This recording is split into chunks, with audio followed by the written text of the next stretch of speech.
शांति।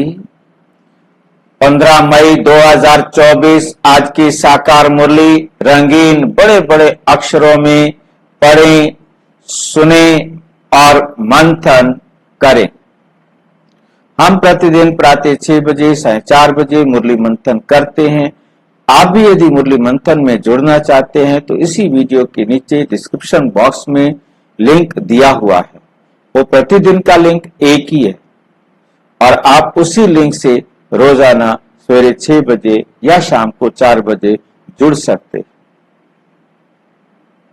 यदि आप नहीं जुड़ पाते हैं, किसी भी प्रकार का कोई आपका प्रश्न है, कोई सुझाव है या आप कुछ बताना चाहते हैं, तो आप इसी वीडियो में सामने व्हाट्सएप नंबर देख रहे हैं, आप उस व्हाट्सएप पर लिखकर भेज देंगे तो हम उसे मुरली मंथन में जोड़ लेंगे। ओम शांति।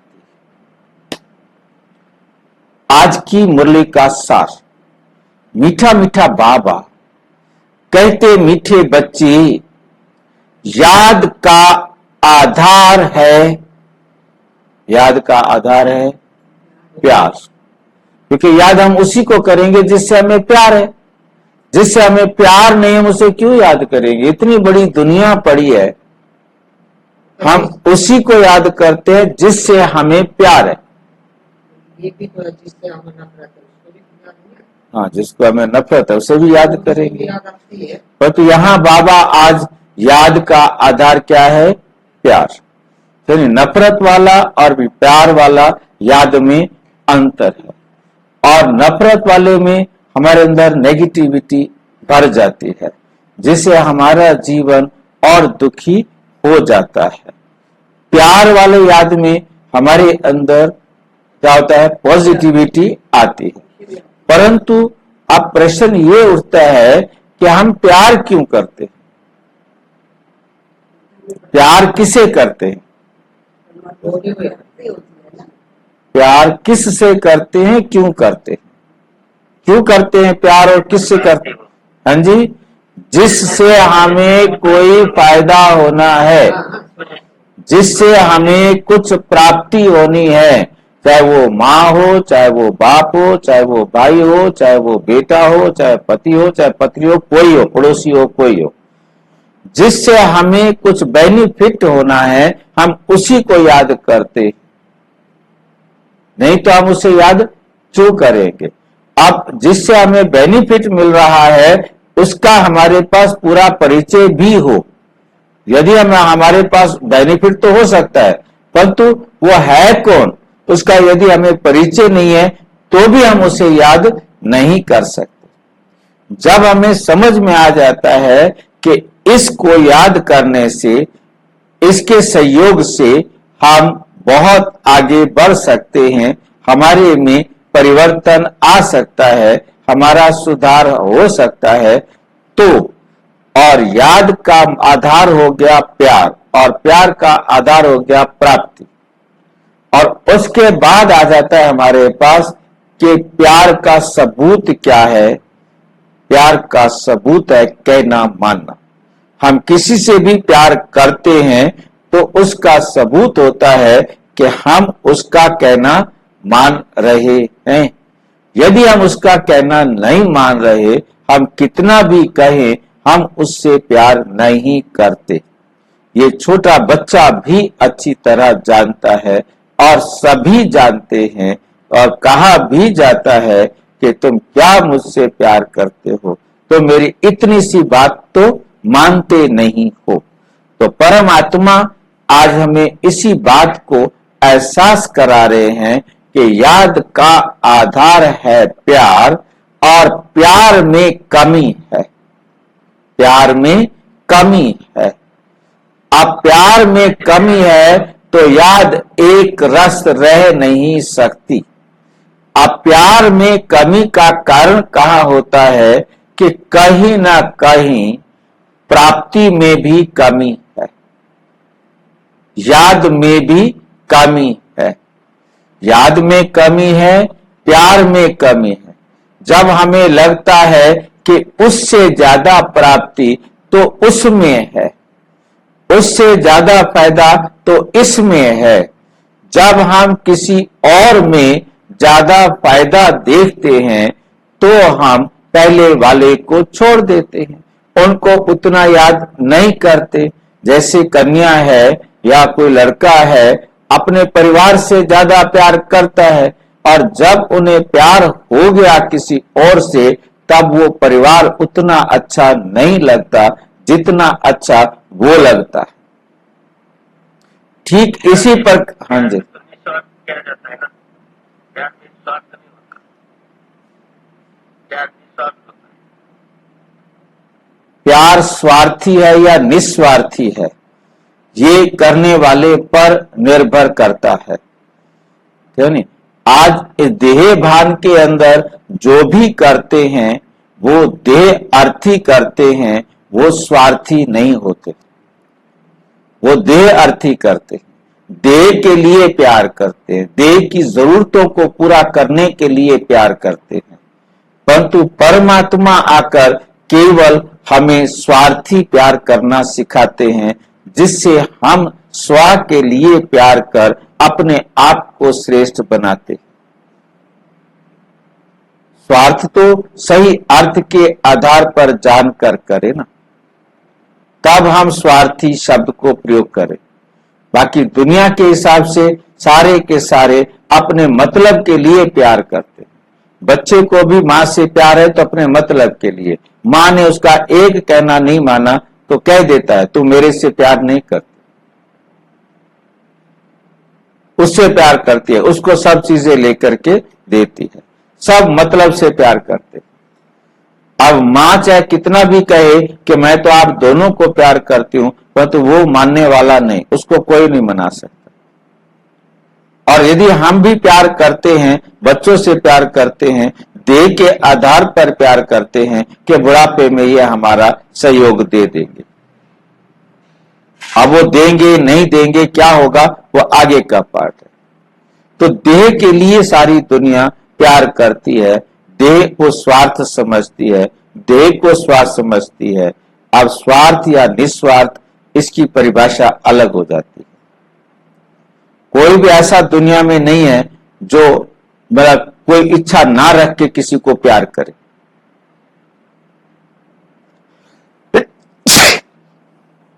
एक परमात्मा है जिसको इच्छा नहीं, बाकी संसार में जितने हैं वो सब इच्छा को लेकर के ही प्यार करते।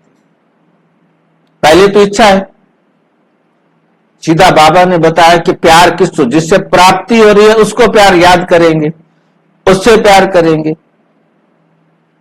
जिससे प्राप्ति नहीं है उससे हम कैसे याद करेंगे, कैसे प्यार करेंगे, तो उसका हम कहना ही क्यों मानेंगे। हमें पता है कि डॉक्टर का कहना मानने से, डॉक्टर के हिसाब से मैं रहूं, खाऊं, पीऊं, दवाई लूं तो मैं ठीक हो जाऊंगा, ये मेरा स्वार्थ है तो मैं उसको कर रहा हूं। पर है परार्थ, देह के लिए कर रहा हूं, देह के डॉक्टर की बात मान रहा हूं। परंतु मैं परमात्मा की बात मैं तब मानूंगा जब मैं अपने आप को आत्मा समझता हूं, और आत्मा के को मैंने क्योर करना है, आत्मा को मैंने ठीक बनाना। परंतु याद का आधार है प्राप्ति। बिना प्राप्ति के कोई भी परमात्मा को याद करने वाला नहीं। कल की मुरली में हम अच्छी तरह इस बात को समझेंगे कि जो सोने के थालियों में खाने वाली बहनें थी, परिवार था, वो क्यों छोड़ करके आया। हमें संसार का राज्य भाग्य मिलेगा, ये बात समझने के लिए कल की मुरली में हम देखेंगे मम्मा की क्लास में कैसे बाबा समझाते हैं कि वो क्यों छोड़ के आई। लालच, तभी तो इधर है क्योंकि इधर उससे बड़ा लालच मिला कि यहां तो सोने की थाली में मिलता है, परंतु खाना तो ऐसा मिलता है, सतयुग में 56 प्रकार के भोग मिलेंगे, स्वर्ग की बादशाही मिलेगी, पूरा कल्प हमारा जीवन श्रेष्ठ बन जाएगा। ये लालच, ये क्या है। ब्रह्मा बाबा ने अपना तन मन धन क्या क्यों दिया, उसको लगा ना कि मुझे प्राप्ति होगी। जिसको जितना याद होगा कि परमात्मा से में क्या क्या प्राप्तियां होनी है, उतना वो सहज परमपिता परमात्मा की डायरेक्शन पर अपने आप को चला सकेगा। जहां जरा सा भी क्योंकि क्षणिक लाभ दिखाई देता है कि बाबा का कहना मानेंगे तो ये नुकसान हो जाएगा, और यदि थोड़ा सा झूठ बोल देता हूं किसको क्या पता है मेरा फायदा हो जाएगा। फायदा तो हो जाएगा परंतु नुकसान भी हो जाएगा। प्यार में कमी हुई क्योंकि हमने किसी और को ज्यादा अच्छा समझा तो याद एक रस नहीं रह सकती, और याद एक रस नहीं है तो प्यार नहीं हो सकता, तो प्यार नहीं हो सकता। प्रश्न, आत्मा की सबसे प्यारी चीज कौन सी है, उसकी निशानी क्या है? आत्मा की सबसे प्यारी चीज कौन सी है, उसकी निशानी क्या है? क्यों शरीर सबसे ज्यादा प्यारा है? क्यों शरीर सबसे ज्यादा? हाँ जी, 84 जन्मों का साथ है। 84 जन्म इसी शरीर के साथ रहे, इतना समय तो परमात्मा के साथ भी नहीं रहे। परमात्मा इस पृथ्वी पर 100 साल के लिए आता है, उस 100 साल में से भी हमें उसके साथ रहने का कितना अवसर मिला? किससे प्यार करें बताओ? जिसके साथ ज्यादा समय रहते हैं या जिसके साथ कम समय रहते हैं? ज्यादा समय भी शरीर के साथ रहे, बताओ इससे प्यार ही ना करें, इतना साथ दिया, ठीक है कि नहीं? तो प्यार हमारा शरीर के साथ है, हम अपने आप को जस्टिफाई कर सकते हैं। हम इतने चालाक समझदार विद्वान बन गए हैं कि हम क्यों प्यार करते हैं शरीर से, है नहीं? शरीर के साथ रहे पर वो भैंस बन के रहेगा। मैं भैंस हूँ, मैं भैंस हूँ। शरीर से प्यार नहीं तो बाबा की आत्मा की सबसे प्यारी चीज कौन सी है, उसकी निशानी क्या है? ये शरीर आत्मा के लिए सबसे प्यारी चीज है। अच्छा चलो मान लिया जी, शरीर से इतना प्यार है, क्यों, क्या निशानी है कि इस शरीर से इतना प्यार है जो वे छोड़ना भी नहीं चाहते। कितने प्रबंध करते हैं शरीर के लिए? इंश्योरेंस कराओ, लाइफ इंश्योरेंस कराओ, मेडिकल इंश्योरेंस शरीर से कराओ, प्यार नहीं तो बाबा की जरूरत है नहीं? इतना प्यार है ना शरीर से, जो इसके लिए हम इतना प्रबंध करते हैं, कोई भी छोड़ना नहीं चाहता। ब्रह्मा बाबा भी अटैक आया, कर्म भोग और कर्म योग का हिसाब किताब बराबर करते हुए आखिर शरीर छोड़ना पड़ा। ये तो ना पता था कि शरीर छूट जाएगा, ये तो पता नहीं था। या उन्होंने कोई शरीर को छोड़ने का पुरुषार्थ नहीं किया कि भी शरीर को छोड़ दो? है। ये तो पता था क्या? ज्ञानी से तो छोड़ना ही है। नहीं, ज्ञान तो सबको है, परंतु बात यह वो तो अपने उन्होंने प्रिपेयर किया, तभी तो वो ज्ञान अपना लास्ट के समय का जिक्र करते हुए कहा कि कर्म भोग और कर्म योग का युद्ध था थोड़ी देर का, कर्म भोग पर कर्म योग की विजय हुई। तब भी उन्होंने जब शरीर छोड़ा तो उस समय का भी अनुभव बाबा ने आके समझाया कि मुझे नहीं पता था, मैंने तो समझा कि गुलजार जैसे जाती है वापस आ जाती है, ऐसे आज मैं जा रहा हूं, आ जाऊंगा। ये पता नहीं था कि शिव बाबा मुझे फिर भेजेगा ही नहीं नीचे। फिर आता है नीचे शरीर में, दादी के तन में आकर के बातें कर रहा होता है, सबसे मिल रहे होते हैं। तो फिर शिव बाबा कहते हैं ना, क्या कहते हैं, उसको बुलाओ, ईशु दादी, ईशु को बुलाओ। ब्रह्मा बाबा कहते ईशु को बुलाओ, हम सबको पत्र लिखेंगे। तो शिव बाबा कहते कहाँ बैठा है, कहाँ बैठा है, चल घर वापिस, है नहीं? मतलब उसको चुप कर, मतलब ये मुरली में है, मतलब मुरली में शिव बाबा कहते कहाँ बैठे हो? क्योंकि ब्रह्मा बाबा भूल गया, क्योंकि यहाँ आकर के उसको लगा कि मैं वापस वही ये भी नहीं पता कि शरीर कौन सा है। तो मतलब कहने का है कि वो भूल गए, मतलब बाबा ने याद दिलाया कि कहाँ बैठे हो। ये तो प्रकार करता कि हाँ, मैं सबको शरीर से दवाई कराएगा, इलाज कराएगा, फटाफट मेरे को हॉस्पिटल ले चलो, जल्दी जल्दी मेरे को। सारी व्यवस्था किसके लिए? शरीर के लिए ना। इस शरीर से प्यार है ना। अब बताओ, इससे शरीर से इतने समय से प्यार है, उससे हमारा प्यार खत्म कर रहा है ये शिव बाबा, क्या करे? कहता है इस शरीर से प्यार क्या कर दो, खत्म कर। फिर हमें इस शरीर में रहना भी है, इस शरीर में रहना भी है, काम भी करना है, खाना भी खाना है, परंतु कहता है रहो, काम करो, खाओ, अपना श्रेष्ठ भाग्य लिखो, परंतु, हाँ जी, परंतु ये समझ लो कि ये तुम्हारा नहीं है, ये तुम्हारा किराए का मकान है, क्योंकि ये तुमने मेरे को दे दिया। हाँ जी, उसे कहते हैं कि सहज है राज्य, कितना कठिन है, कहते हैं सहज है। हाँ, तो मतलब कहते बाबा कहते बच्चे, ये शरीर जो है ना मेरे को दे दिया है, अब ये मेरा है, अब आप इसको मेरी डायरेक्शन के अनुसार यूज करो, बस।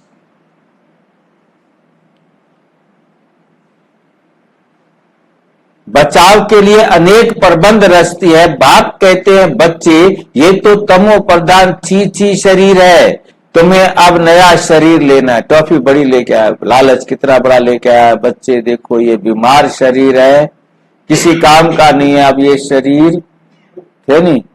अब मैं तुम्हें मेरे डायरेक्शन पर चलो तो तुम्हें स्वस्थ शरीर मिल जाएगा। 21 जन्म कोई रोग शोक बीमारी दुख कष्ट क्लेश नहीं आए। हाँ जी,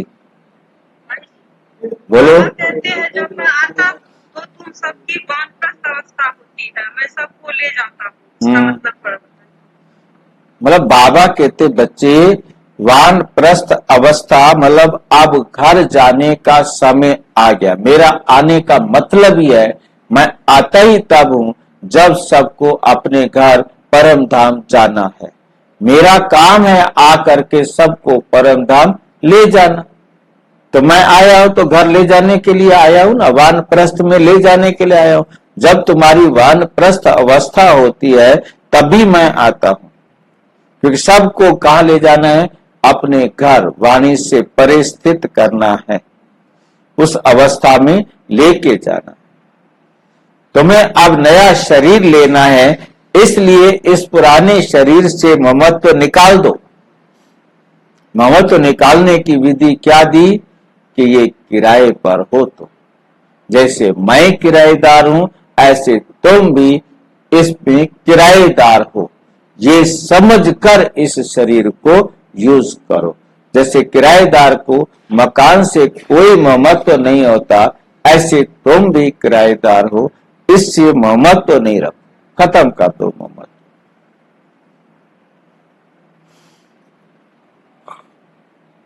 यही है मंजिल, यही हमारी क्या है? मंजिल है।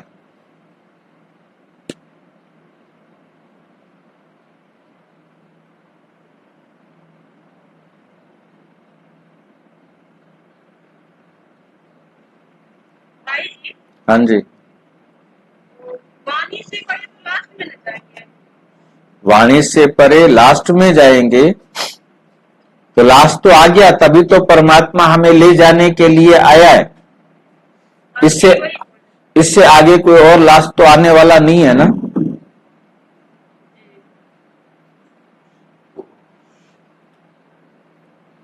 ओम शांति। रूहानी बाप रूहानी बच्चों को समझाते हैं।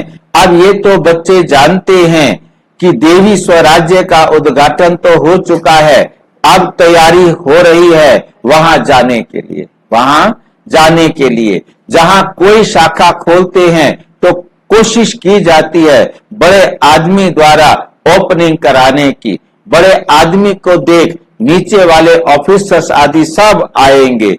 समझो गवर्नर आएगा तो बड़े बड़े मिनिस्टर आदि आएंगे। अगर कलेक्टर को तुम बुलाओ तो बड़े आदमी नहीं आएंगे, क्योंकि कलेक्टर जिले का मालिक होता है और वो पूरे स्टेट का मालिक होता है। स्टेट के मालिक को बुलाएंगे तो बड़े बड़े मिनिस्टर आएंगे, यदि जिले के मालिक को बुलाएंगे तो उस जिले वाले ही बड़े लोग आएंगे, बाकी उससे बड़े तो नहीं आ सकते ना। इसलिए कोशिश की जाती है बड़े ते बड़ा कोई आए, किसी ना किसी बहाने से अंदर आए तो हम उनको रास्ता बताएं। बेहद के बाप से बेहद का वर्षा कैसे मिल रहा है, ऐसा कोई दूसरा मनुष्य नहीं जो जानता हो। तुम ब्राह्मणों के सिवाय ऐसे भी सीधा नहीं कहना है, सीधा नहीं कहना है कि भगवान आया है। ऐसे भी बहुत सारे हैं, सारे कहते हैं भगवान आया, हम भगवान है, दुनिया में इतने सारे हैं, परंतु नहीं, ऐसे अपने को भगवान कहलाने वाले तो ढेर आए हैं। ये तो समझाना है बेहद का बाप आकर बेहद का वर्षा दे रहे हैं। कल्प पहले मिसल ड्रामा प्लान अनुसार, ड्रामा प्लान अनुसार ये सारी लाइन लिखनी पड़े, मनुष्य लिखत पड़ेंगे, फिर कोशिश करेंगे जिनकी तकदीर में होगा, जिनकी तकदीर में होगा उनकी तुम बच्चों को मालूम है ना कि हम बेहद के बाप से बेहद का वर्षा ले रहे हैं। यहां तो निश्चय बुद्धि बच्चे ही आते हैं, निश्चय बुद्धि भी फिर कोई समय संशय बुद्धि बन जाती। निश्चय बुद्धि है पर तो पता नहीं लगता कि कब वो संशय बुद्धि बन जाए। संशय बुद्धि बन जाते हैं, माया पिछाड़ लेती है, चलते चलते हार खा लेते हैं। ऐसे तो लाभ ही नहीं है कि एक ही हारता रहे एक जीतता रहे। भाई दो कुश्ती करेंगे तो कभी वो जीतेगा तो कभी वो जीतेगा, ये तो लाभ नहीं है कि एक ही जीतता रहेगा हर बार। जो एक तरफ सदैव जीत और हार होवे ही नहीं, हार और जीत दोनों चलती है। युद्ध में भी तीन प्रकार के होते हैं, फर्स्ट क्लास, सेकंड क्लास और थर्ड क्लास। कभी कभी युद्ध ना करने वाले भी देखने के लिए आ जाते हैं, ऐसे भी अलाउ किया जाता है, शायद कुछ रंग लग जाए और इस सेना में आ जाए। क्योंकि दुनिया की ये मत नहीं है कि तुम महारथी योद्धे हो, दुनिया ये बात नहीं जानते, नहीं मानते कि तुम महारथी योद्धा हो। परंतु तुम्हारे हाथ में हथियार आदि कुछ भी नहीं है, तुम्हारे हाथ में हथियार आदि शोभेंगे भी नहीं, तुम्हारे हाथ में हथियार आदि शोभेंगे भी नहीं। परंतु बाप समझाते हैं ना, ज्ञान समझाते हैं ना, ज्ञान तलवार ज्ञान कटारी, ज्ञान तलवार और ज्ञान कटारी। तो उन्होंने फिर स्थूल में समझ लिया। तुम बच्चों को बाप ज्ञान के अस्त्र शस्त्र देते हैं, इसमें हिंसा की बात ही नहीं, परंतु ये समझते नहीं है देवियों को स्थूल हथियार आदि दे दिए हैं, उनको भी हिंसक बना दिया है। देवियों को भी क्या बना दिया? हिंसक बना दिया है। ये है बिल्कुल बेसमझी। बाप अच्छी तरह से जानते हैं कि कौन कौन फूल बनने वाले, कौन कौन फूल बनने वाले हैं, कौन कौन बच्चे फूल बनने वाले हैं। वे तो खुद ही कहते हैं फूल आगे होने चाहिए, फूल जो हो वो आगे आगे बैठे, जो अच्छे अच्छे बच्चे हों वो आगे आगे आके बैठे।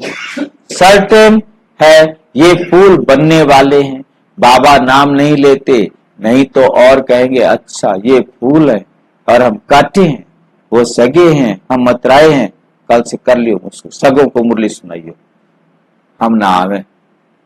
काटे क्यों आएंगे? जिनको काटे कहेंगे तो वो कल से आना बंद कर देंगे, नहीं तो और कहेंगे हम काटे हैं बनेंगे क्या? बाबा पूछते हैं नर से नारायण कौन बनेंगे? तो सब हाथ उठाते, तो सब हाथ उठाते। यूं तो खुद समझते हैं, जो जास्ती सर्विस करते हैं वो बाप को भी याद करते हैं, वो बाप को भी क्या करते हैं? याद करते हैं। बाप से प्यार है तो याद उनकी रहेगी, प्यार है तो उनको याद करेंगे करेंगे। एक रस तो कोई भी याद कर नहीं सकता। एक रस सारे मुझ शिव बाबा को याद करे। पता है बाबा क्यों नहीं कर सकते? और ढेर सारे हैं, उनको भी टाइम देना है, उनको भी तो याद करना है, वरना वो नाराज हो जाएंगे। बाबा तो नाराज होता नहीं है। बाबा नाराज होता है? बाबा तो नाराज होता नहीं, वो तो राजी है, हमेशा राजी है। अब ये नाराज ना हो जाए, ये तो ध्यान रखना पड़ेगा ना। बाबा तो नाराज होगा नहीं, ये हमें पक्का पता है। ये तो नाराज ना हो जाए, जिनके साथ रहना है, रोटी खानी है, गुजारा करना है, दिन काटना है। हाँ, वो तो नाराज होगा नहीं। ये तो ना होना नाराज, ये नाराज हो गए तो रोटी मिलना मुश्किल हो जाएगी। वो बताता नहीं। हाँ, ठीक रहो इनके साथ। अब बाबा की बात है, जैसे बता रहे हैं, बाबा खुद ही तो कहता है कि किसी को नाराज नहीं करो, इसलिए हम उनको राजी कर रहे हैं। अब बाबा का कहना मान रहे हैं। अब बाबा फिर भी कहे कि तुम मेरा कहना नहीं मान रहे हो, क्योंकि ये नहीं ध्यान दिया ना हमने।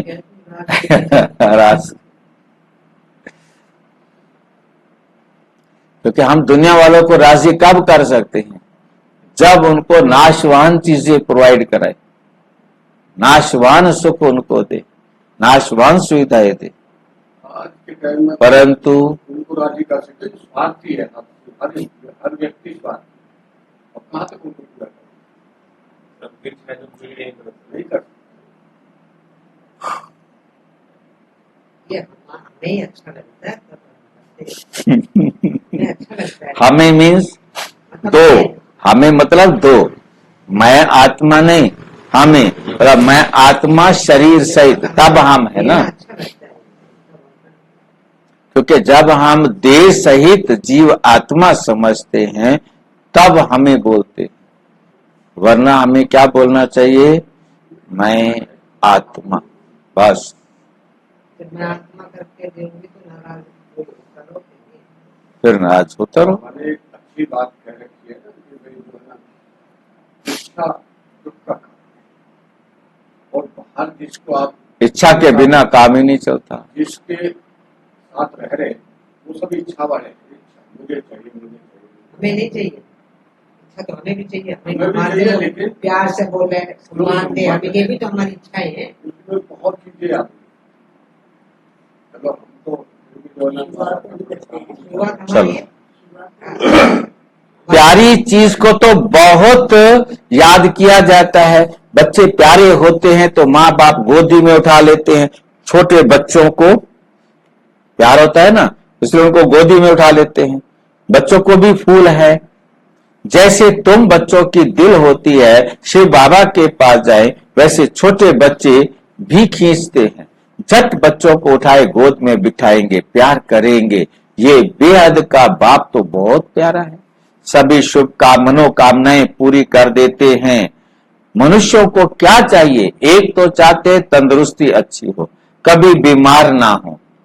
सबसे अच्छी है ये तंदुरुस्ती। तंदुरुस्ती अच्छी हो परंतु पैसे ना हो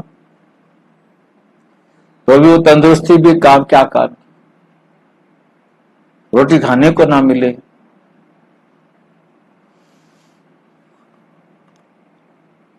फिर तंदुरुस्त होने का क्या फायदा?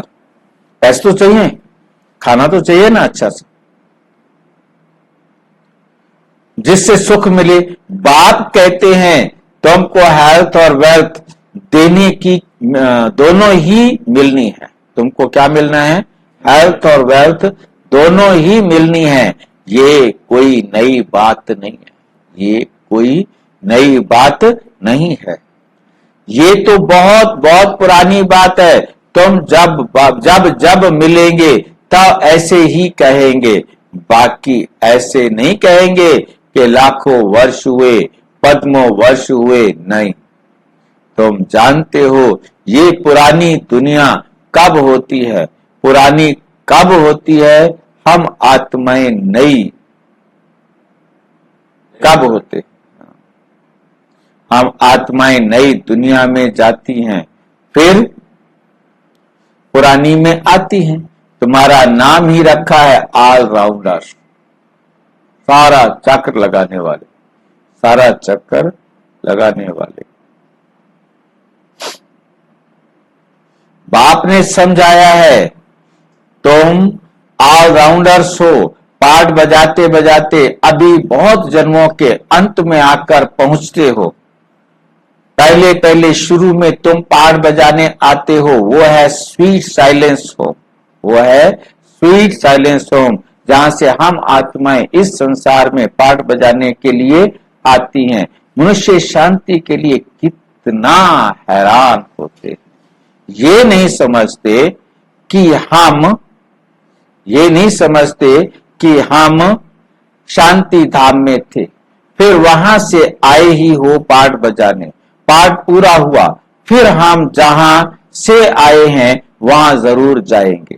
सभी शांति धाम से आते हैं, सभी का घर वह ब्रह्मलोक है, ब्रह्मांड, जहां सब आत्माएं रहती हैं। रुद्र को भी इतना बड़ा बनाते, शिवलिंग को भी इतना बड़ा बनाते हैं अंडे मिसल, और उनको ये पता नहीं कि आत्मा बिल्कुल छोटी,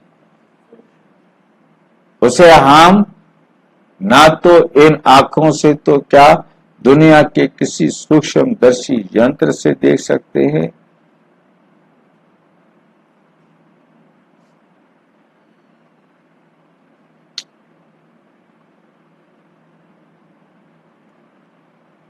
कहते हैं स्टार, कहते भी हैं स्टार है, स्टार मिसल है, भ्रिकुटी में चमकता है एक अजब सितारा, फिर भी पूजा बड़े की ही होती। तुम जानते हो इतनी छोटी बिंदी की तो पूजा हो नहीं सकती, जिसको हम देख ही नहीं सकते उसकी पूजा क्या क्या करें, कैसे करें। फिर पूजा किसकी करें, तो बड़ा बनाते हैं, फिर पूजा करते हैं, दूध चढ़ाते हैं, वास्तव में तो वो शिव है अभुक्ता। फिर उनको दूध क्यों चढ़ाते हो, दूध पिए तो फिर भोक्ता हो गया, वो दूध पिए शिव बाबा तो फिर भोक्ता हो गया।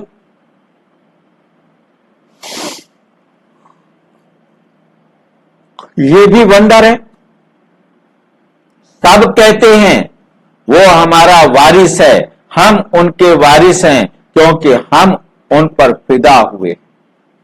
जैसे बाप बच्चों पर फिदा हो, सारी प्रॉपर्टी उनको दे, खुद वानप्रस्थ में चले जाते हैं। यहां भी तुम समझते हो बाबा के पास हम जितना जमा करेंगे वो सेफ हो जाएगा।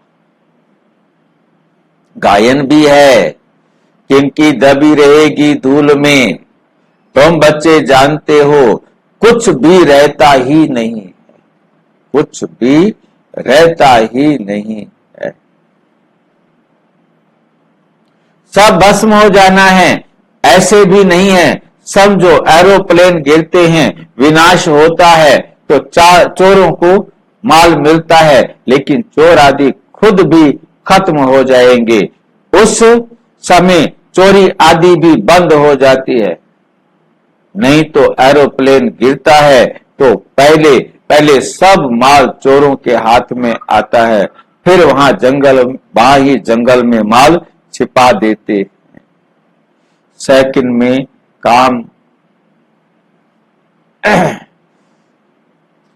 में काम कर लेते हैं। अनेक प्रकार के चोर हैं।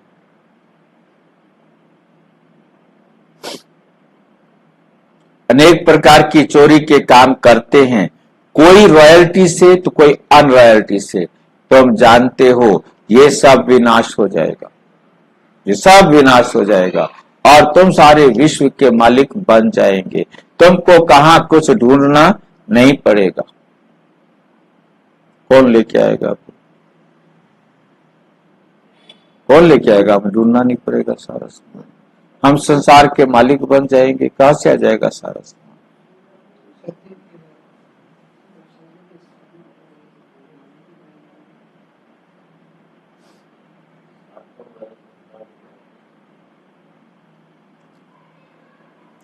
तुम बहुत ऊंच घर में जन्म लेते हो, पैसे की दरकार ही नहीं, पैसे की दरकार ही नहीं पड़ेगी। राजाओं को कभी पैसे लेने का ख्याल भी नहीं होगा, देवताओं को भी बिल्कुल नहीं रहता।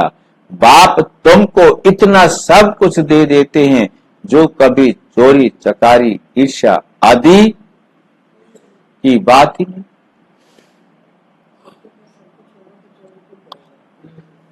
तुम बिल्कुल फूल बन जाते हो। कांटे और फूल है ना, यहां सब कांटे ही कांटे हैं जो विकार के सिवा रह नहीं सकते,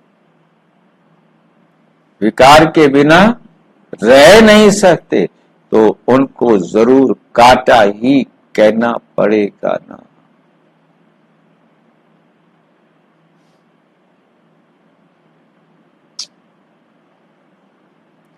तो उनको जरूर कांटा कहना पड़े। राजा से लेकर सब कांटे, राजा ले लो, राजा के साथ प्रजा भी ले लो, सब कांटे, सब एक दूसरे को दुख देने पर लगे हुए। तब बाबा कहते हैं मैं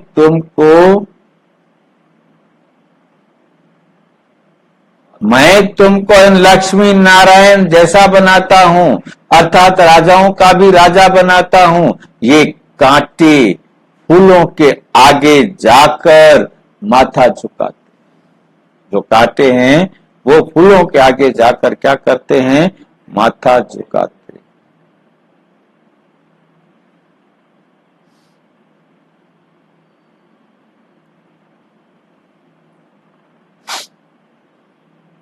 ये भी बाप ने समझाया है। सतयुग वालों को महाराजा और त्रेता वालों को राजा कहा जाता है।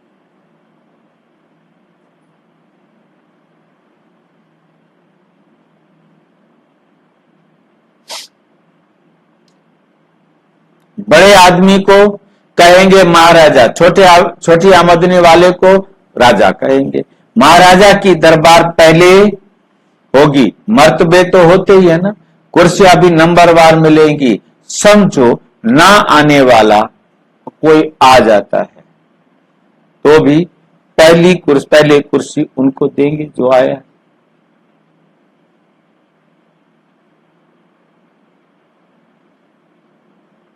और पहली कुर्सी उनको देंगे जो भी आएगा। आपने कोई प्रोग्राम रखा हुआ है तो कोई आएगा तो उसको पहली कुर्सी पे वहां पर बैठ जाओ।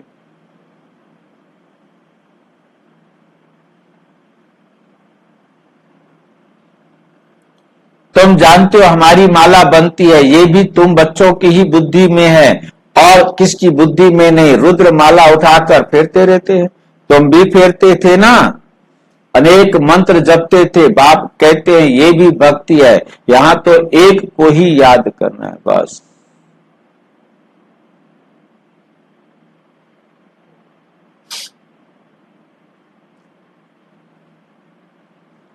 ये भी भक्ति है, यहां तो एक को ही याद करना है। और बाप खास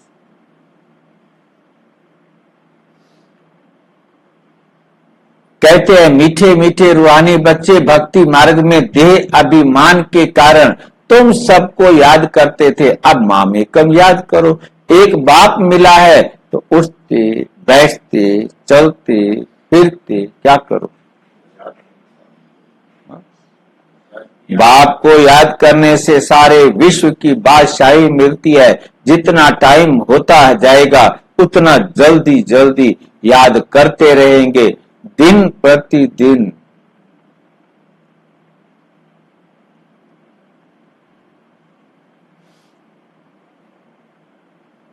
आत्मा कभी थकती, लाइट नहीं चलेगी तो मामला गड़बड़ होगा। शरीर से कोई पहाड़ आदि पर चढ़ेंगे तो थक जाएंगे, बाप को याद करने में तुमको कोई थकावट नहीं होगी, खुशी में रहेंगे। बाबा को याद कर आगे चलते जाएंगे। आधा कल्प बच्चों ने मेहनत की है शांति धाम में जाने के लिए, एम ऑब्जेक्ट का कुछ भी पता नहीं। तुम बच्चों को तो परिचय है भक्ति मार्ग में, जिसके लिए इतना सब कुछ किया। वे कहते हैं अब मुझे याद करो। तुम ख्याल करो बाबा ठीक कहते हैं या नहीं। वे तो समझते हैं पानी से ही पावन हो जाएंगे, उसमें तो जाओ गंगा जी में नहाओ और पानी से पावन बन जाओ। पानी तो यहां भी है, क्या ये गंगा का पानी है? नहीं, ये तो बरसात का इकट्ठा किया हुआ पानी है, झरनों से आता ही रहता है। उनको गंगा का पानी नहीं कहेंगे, कभी बंद नहीं होता, ये भी कुदरत है। बरसात बंद हो जाती है परंतु पानी आता रहता है। वैष्णव लोग हमेशा कुएं का पानी पीते हैं, एक तरफ समझते हैं ये पवित्र और दूसरी तरफ पतित से पावन बनने के लिए गंगा में स्नान करने जाते हैं। इसे तो अज्ञान ही कहेंगे। बरसात का पानी तो अच्छा ही होता है, ये भी ड्रामा की कुदरत कहा जाता है। खुदाई नेचुरल कुदरत, बीज कितना छोटा और झाड़ कितना बड़ा होता है, ये भी जानते हो। धरती कल राठी हो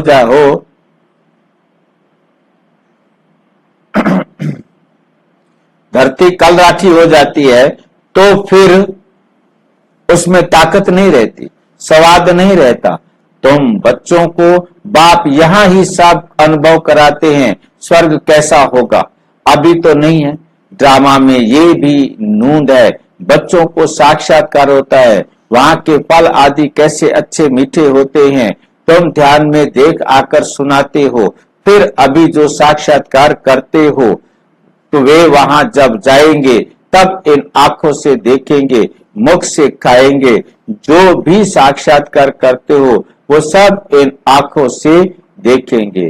फिर पुरुषार्थ पर आपका ध्यान जाएगा।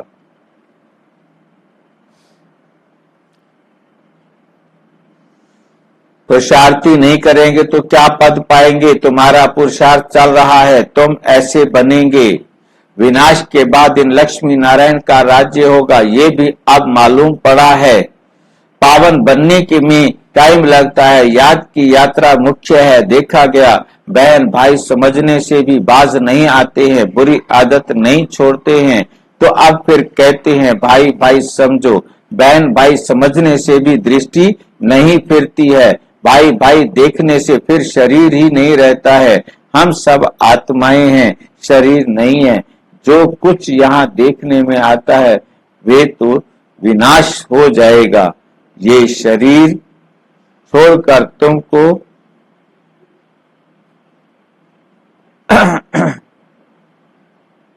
शरीरी होकर घर जाना है।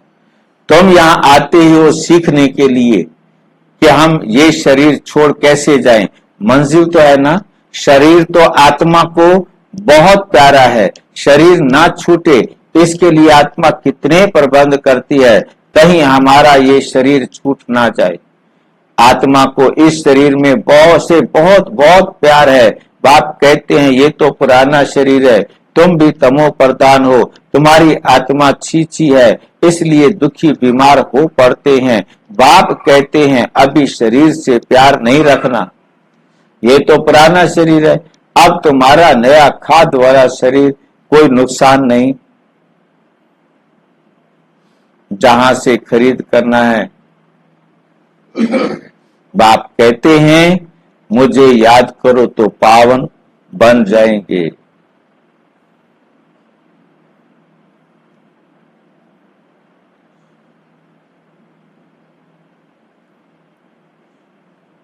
फिर शरीर तुमको पावन मिलेगा, 5 तत्व भी पावन बन जाएंगे। बाप सब बातें समझाकर फिर कहते हैं मन मना भाव, मन मना भाव माना, अपने मन को बनाओ, उसके बाद तो कुछ भी नहीं रहता ना।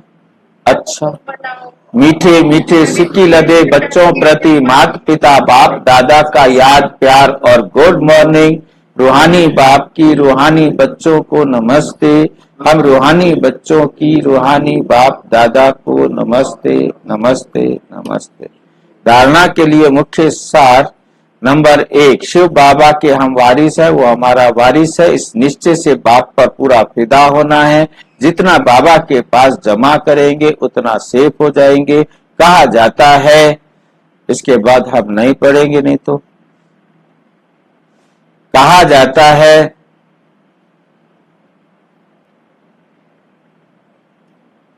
किनकी दबी रही धूल में, किनकी राजा खाए, किन्हीं की चोर लूट ले जाए, किसी की आग जलाए, कांटे से फूल अभी ही बनना है, एक रस याद और सर्विस से बात के प्यार का अधिकारी बनना है, दिन प्रतिदिन याद में कदम आगे बढ़ाते रहना है, वरदान अपने पुरुषार्थ की विधि से स्वयं की प्रगति का अनुभव करने वाले सफलता के सितारे भव, जो अपने पुरुषार्थ की विधि में स्वयं की प्रगति समझते हैं।